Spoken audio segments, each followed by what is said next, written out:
Freedom physically refined rice bran oil cholesterol ని శుభ్రం చేసేందుకు ప్రతిరోజు వాడండి freedom rice bran oil. Giddalur వచ్చిన పెద్దలందరికీ, అన్నదమ్ములకి, ఆడపడుచులకి, రైతాంగానికి, రైతు సోదరులకి, మబ్బుల్లో పరిగెత్తే పిడుగుల్లాంటి యువతకి, మీ అందరికీ నా హృదయపూర్వక నమస్కారాలు. ఇదే గిద్దలూరులో జన సైనికుడు వెంకయ్య నాయుడు గారిని వేధించి ఆత్మహత్య చేసుకునేలా చేశారు. ఆ రోజు మీకు చెప్పా, ఈ ఎమ్మెల్యేని ఓడించకపోతే మాది జనసేనే కాదు, నా పేరు పవన్ కళ్యాణే కాదు. ఒక యువకుణ్ణి కూర్చొని పారిశుద్ధ్యం బాగలేదు, సరిగ్గా లేవు రోడ్లు, చెత్త పడేస్తున్నారంటే వేధించి వెంకయ్య నాయుడిని ఆత్మహత్య చేసుకుని చేశారు. నేను మర్చిపోలేను. ఒక నిండు నూరేళ్లు ఒక పచ్చడి పసుపు కుంకుమతో బతకాల్సిన ఒక ఆడపడుచుని, వెంకయ్య నాయుడు గారి భార్యని పసుపు కుంకాలు చెడిపేసిన వాడు ఈ ఎమ్మెల్యే. ఎమ్మెల్యేని గెలిపించాలా? వైసీపీ ఎప్పుడు కూడా బెదిరింపులతోటి, భయంతో, గూండాగర్దీతోటి.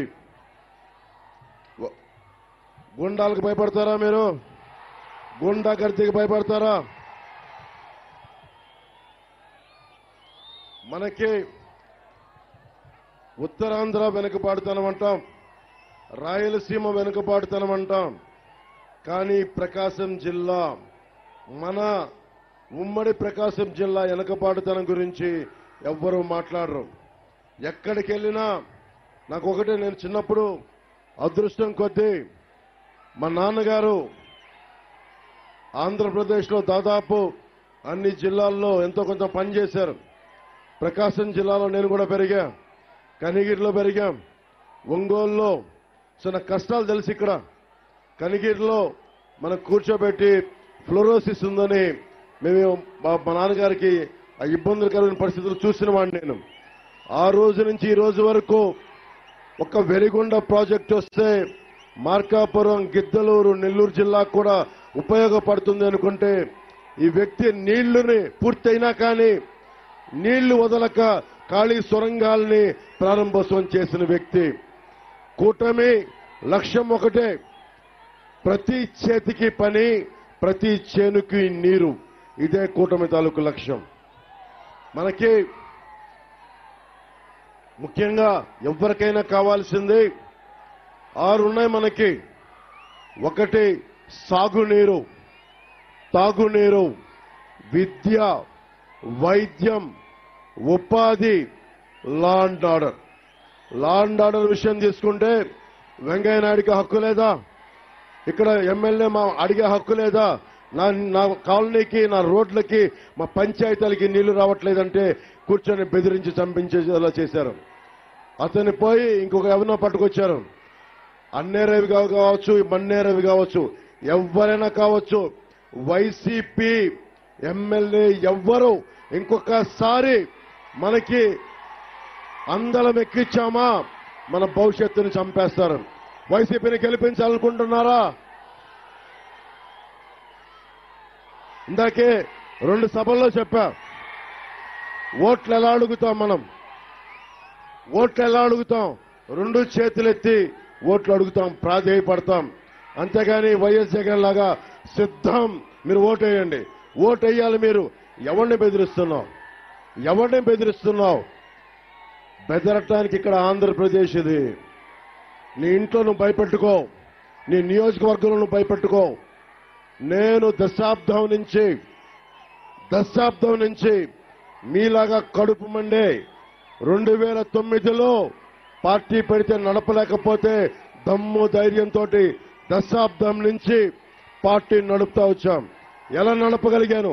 మీరిచ్చిన ధైర్యం, మీరిచ్చిన దమ్ము, మీరు గుండెల్లో రోడ్ల మీదకి వచ్చి వెంకయ్య నాయుడు లాంటి దమ్మున జన సైనికులే జనసేన వెన్నెముకకి కొండంత బలం, కొండంత అండ. 5 సంవత్సరాలు వైసీపీ ఏ నియోజకవర్గంలోనైనా సరే అరాచకాలే, అందరినీ భయపెట్టడమే. మొన్న సభలో కూడా చెప్పాను, తెలుగుదేశం నాయకులకు కూడా చెప్తున్నా, తెలుగుదేశం నాయకులకి పెద్దలకి కూడా, నాకు బలం ఉండి కూడా గిద్దలూరులో ఒంటరిగా పోటీ చేసే సత్తా ఉండి కూడా 5 కోట్ల ప్రజల క్షేమం కోసం జన సైనికులు తగ్గి, జనసేన తగ్గి మన తెలుగుదేశం అభ్యర్థిని పెట్టడం జరిగింది. చంద్రబాబు గారు జైల్లో ఉంటే అందరూ భయపడతా ఉన్నారు, అందరూ భయపడతా ఉంటే నేను ఒక్కడినే రాజమండ్రి జైలుకి వెళ్ళి ఆయనకి నా మద్దతు తెలియజేశాను. దేనికి? నాకు ఒంటరిగా పోటీ చేసే సత్తా లేక కాదు. పోయినసారే 153 స్థానాల్లో పోటీ చేశాం. ఎన్ని ఓట్లు వచ్చినాయని కాదు, దమ్ముగా పార్టీని నడపగలమా లేదా అనేది. స్థానికంగా ప్రతి పోలీస్ వారిని కూడా వైసీపీ కార్యకర్తలా మార్చేశారు అని చెప్పి అందరూ భయపడతా ఉంటే ఒకటే మాటిస్తున్నా, పోలీస్ శాఖ మీద నాకు గౌరవం ఉంది. వారిని భయపెడితే వారు కూడా ఏం చేయలేరు. ప్రజాస్వామ్యం నిలబడాలి అంటే ఈరోజు రోడ్ల మీదకి వచ్చారు కదా, ఈరోజు రోడ్ల మీదకి వచ్చారు.